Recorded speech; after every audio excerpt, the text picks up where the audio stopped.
Nikolaus Rungius on epäilemättä Suomen tunnetuin historiallinen henkilö, jonka ruumis on säilynyt muumioitumisen johdosta. Hän palveli 1600-luvun alussa nykyisen Suomen Lapista laajoja alueita käsittäneen Kemin seurakunnan kirkkoherrana. Huolimatta kohtuullisesta kuolemanjälkeisestä maineestaan, hänen elämästään ei oikeastaan tiedetä paljoakaan. Rungiusta on kuitenkin käsitelty verraten laajalti paikallisessa kansantarustossa, vaikka tarinat ilmeisesti suurilta osin ovatkin syntyneet paljon hänen aikansa jälkeen. Luultavasti tunnetuin Rungiusta käsittelevistä legendoista selittää hänen muumionsa erikoislaatuista säilymistä. Pääpiirteissään hänen mainitaan saarnanneen, ettei hänen ruumiinsa katoaisi tai muuttuisi tomuksia tuhkaksi, mikäli hänen sanansa olisivat totta. Samassa yhteydessä hänen kerrotaan luvanneen rukouksen kuivan kauden päättävästä sateesta toteutuvan, mikäli seurakuntalaiset siihen vilpittömin mielin yhtyisivät. Kaikkien ihmetykseksi ennustus niin sateiden saapumisesta kuin ruumiin säilymisestäkin olisi sitten käynyt toteen. Rungius ei ollut kotoisin Kemin alueelta, vaan saapui pohjoiseen Lounais-Suomessa sijaitsevan Loimaan onkijoelta, läheltä nykyisen Suomen alueen tärkeintä keskiaikaista kaupunkia, Turkua. Vaikka tarkka vuosi ei ole tiedossa, lienee hän syntynyt vuoden 1560 tienoilla osaksi paikallista pappissukua. Esimerkiksi hänen isänsä ja veljensä toimivat lähiseutujen seurakunnissa kirkkoherroina, eikä pappisura varmaankaan ollut yllättävä ratkaisu Rungiuksellekaan. Hänen uransa oli alkanut kotiseudulla, mutta ilmeisesti 1500-luvun lopulla hän siirtyi kappalaiseksi länsirannikolle, todennäköisesti Kokkolan tai Uuden Kaarlepyyn seurakuntaan.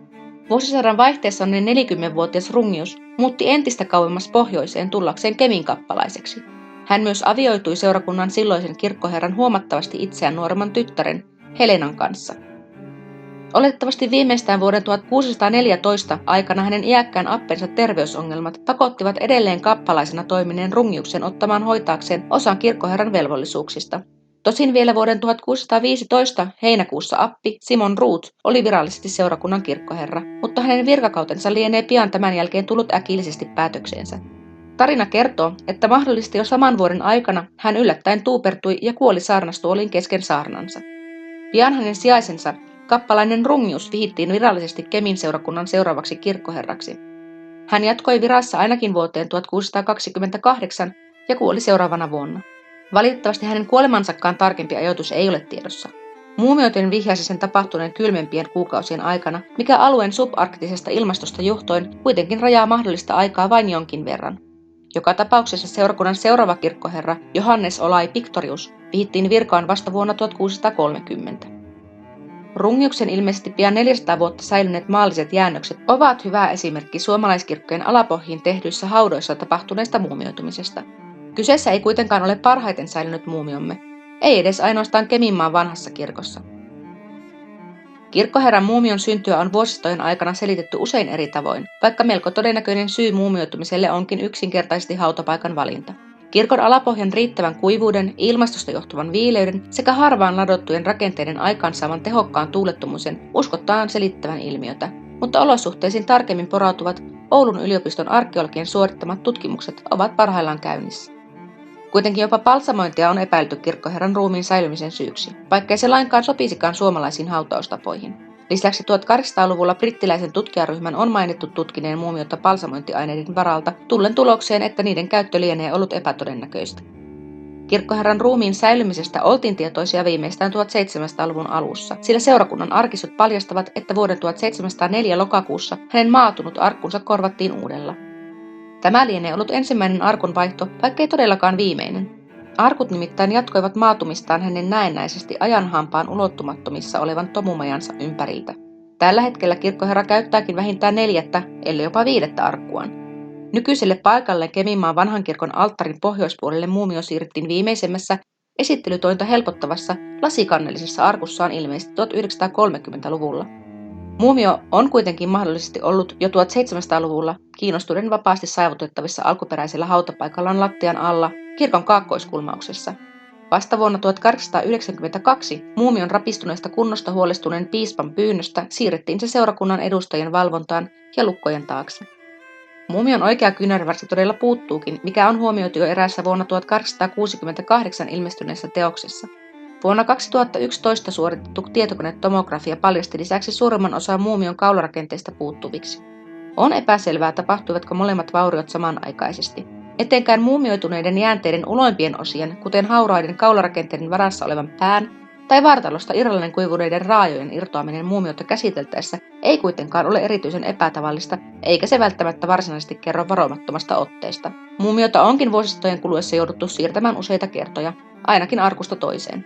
On mahdollista, että se on vahingoittunut näiden toimien yhteydessä, vaikka kansantaruissa muumion tanssittamisesta tai jopa tahallisesta turmelemisesta on syytetty milloin päihtyneitä vihollissotilaita tai kortinpelaajia, milloin laiskaa suntiotakin. Vaikka muumion olemassaolo on alun alkaen todennäköisesti ollut vain paikallisten tiedossa, eikä sen esittelytoiminta kovinkaan laajamuotoista, ajan kuluessa muumiosta tuli tärkeä vierailukohde. Ehkä jopa katolisen kirkon pyhäinjäännöksiä muistuttava epävirallinen reliikki. Aikanaan ihmettä muistuttanut ruumiin säilyminen yhdistettynä julistuksiin jumalallisesta taustavaikutuksesta todella muistuttaakin pyhäinjäännöskulttia. Rungius oli kuitenkin jo seurakunnan 7. luterilainen pappi, ja kun hänen ruumiinsa muumioituminen viimeistään 1700-luvun alkuun mennessä kävi ilmeiseksi, oli jo hyvinkin toistasataa vuotta julistettu uusi oppi, varmasti juurtunut ainakin seurakunnan keskeisimmille alueille. Lisäksi tarinat Rungiuksen ihmeellisestä säilymisestä periytyvät luultavasti vasta 1800-luvulle. Kun arkku korvattiin uudella ensimmäisen kerran, muumion on jo täytynyt olla useimpien seurakuntalaisten muistin kantamaa vanhempi. Rungiuksen muumiota, kuten ei useita muitakaan kirkon alla lepääviä vaineja, kuitenkaan ollut unohdettu. Nehän olivat läsnä yhteisön tärkeimmällä kokoontumispaikalla ja ehdoton osa kollektiivista muistia, yhdistäen menneen ja nykyisyyden varsin konkreettisella, aistienkin havaittavalla tavalla. Ehkä kirkkohautaustavan suosio etenkin 1700-luvulla vihjakkaan toivosta hiljaa hävitä pois maallisesta yhteydestä, vaan ennemminkin säilyttää se sekä asema läheisten keskuudessa kuoleman jälkeenkin. Kirkkoherran kuollutta ruumista on kuitenkin käsitelty muista vainajista poikkeavalla tavalla. Sen sijaan, että se olisi haudattu niin, että tämän kauan sitten eläneen miehen yksityinen ruumis ja identiteetti olisivat lopulta unohtuneet, sen osakseen saama huomio näyttää muuttaneen sen julkiseksi omaisuudeksi. Vaihtuvien sukupolvien katseiden alla tämä entisten aikojen kirkkoherra on ikään kuin yhä uudelleen täyttynyt elämästä. Samalla hänen muumionsa on sallinut katselijoilleen vilauksen menneestä, kadotetusta ajasta, ja todennäköisesti jo melko varhain se on toiminut eräänlaisena Kemin seudun paikallisidentiteetin edustajana, millaiseksi se kai nykyisinkin tuolla alueella koetaan. Ehkä epätavallinen historia salliikin muumion rinnastamiseen monumentteihin, jotka samoin usein ovat tärkeässä osassa kollektiivisten identiteettien rakentamisessa ja yhteenkuuluvaisuuden tunteen luomisessa.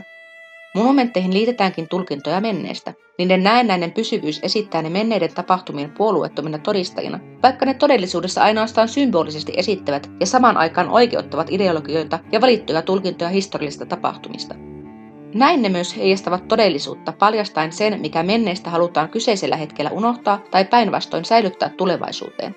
Tällä tavoin ne edesauttavat ideologisten, uskonnollisten tai poliittisten vallanpitäjien sekä traditioiden vakiinnuttamista tai yhtä hyvin niiden kaatamista. Myös Rungiuksen muumioon liitettyjen kaltaiset kertomukset voivat luoda yhtenäisyyttä ihmisten välille. Kuitenkin, minkä tahansa muun monumentin tavoin, siihenkin liitetyt merkitykset on jokaisen sukupolven luotava uudelleen, ja tyypillisesti ne varjoivat myös sosiaalisten ja demografisten ryhmien välillä. Sen sijaan, että ne olisivat pysyviä tai yhteneviä sen kanssa, millaiseksi ne mahdollisesti on virallisesti tarkoitettu, nämä merkitykset ovat siis aina vuorovaikutuksessa kokijan kanssa, ja näin kiinni kontekstissa. Rungiuksen muumio on katolisen kirkon reliikkien tapaan epäilemättä toiminut kirkollisen vallan sanansaattajana ja siinä roolissa raamatullisen totuuden varsin vakuuttavana ja konkreettisena julistajana. Vuosisatojen ajan se lienee aikaansaanut voimakkaita tuntemuksia näin vahvistaen kristinopin sanomaa muumion luona vierailleiden ihmisten mielissä. Kuten on jo aiemminkin huomioitu, tavallaan kirkkoherran muumio jatkaa papillista työtä ja levittää evankeliumia kannustaen uskoon toimiessaan käytännön todisteena sen voimasta kuoleman valtaa vastaan. Tulkintaa tukemaan ovat lisäksi muodostuneet uskonnollissävytteiset, muumioitumista selittävät legendat.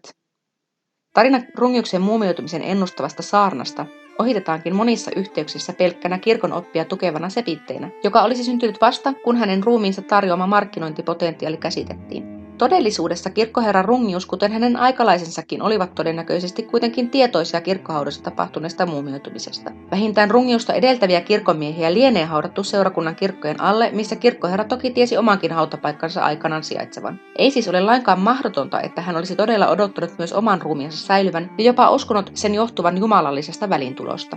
Ennen nykyaikaisen tieteellisen ajattelun läpimurtoa tämä olikin täysin kelvollinen selitys vielä tuolloin muutoin selittämättömille tapahtumille. Lisäksi jako sielun ja ruumiin välillä ei kristinopissa ole ollut täysin selvä ja käsitys ylösnousemuksesta vielä reformaation jälkeenkin kenties hyvinkin konkreettinen. Näin ollen sen avustamiseksi muumioituminen on voinut muodostua jopa hautauksen toivotuksen lopputulokseksi. Kirkkoherra Rungiuksen saarnojen käsikirjoitusten puuttuessa ei kuitenkaan ole mahdollista päätellä, onko hän todella joskus saarnannut ruumiinsa säilymisestä vai onko kyse sittenkin ainoastaan myöhemmästä sepitteestä. Tähän hetkeen palatakseni etenkin muumion nykyaikaisille vieraille, joka ei kenties ole uskonnollinen tai enää yhteydessä omaan kuolevaisuuteensa. Rungiksen muumio on käytännön muistutus aikamme rajallisuudesta tällä planeetalla.